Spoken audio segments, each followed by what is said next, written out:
میں چھٹی جماعت میں پڑھتا تھا لاہور میں، لاہور چلا گئے تھے والد صاحب،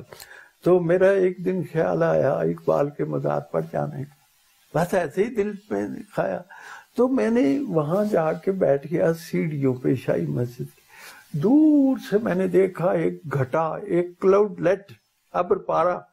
بھاگتا چلا آ رہا ہے، میں اپنی آنکھوں سے دیکھا،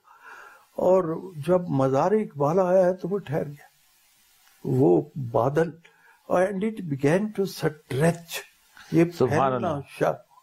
اچھا پھر یہ تھوڑا تھوڑا برسا ہے، میں نے جا کے دیکھا کوئی بوند مزار سے باہر نہیں گری ہے، اسی چار دیواری پہ تھوڑی دیر برسا اور نکل گیا، اور مجھے یاد آیا کہ آسمان تیری لہت پر شبنم افشانی کرے، سبزے نورستہ اس کی۔ اور یہ صاحب فیض صاحب نے بڑی عمدہ بات کی اقبال کے بارے میں، تھی چند ہی نگاہیں جو اس تک پہنچ سکے، پر اس کا گیت سب کے دلوں میں اتر گیا۔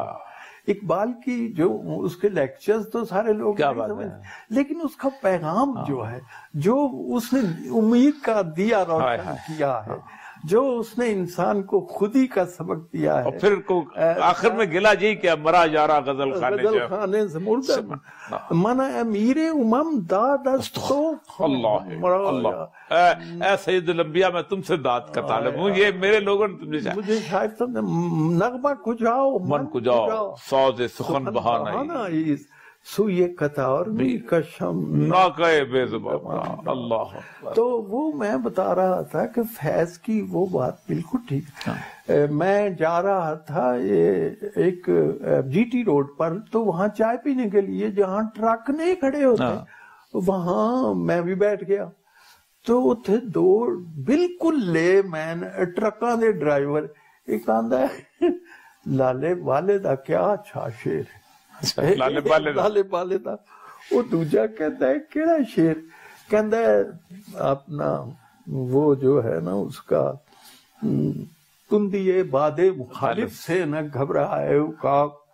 یہ تو چلتی ہے تجھے اونچا اڑا، اور دوجا بالکل ادو بھی وینٹ اینڈ گان گیا گزرا، آندا ہے شیر اقبال دا نہیں، وہ آندا ہے کیوں،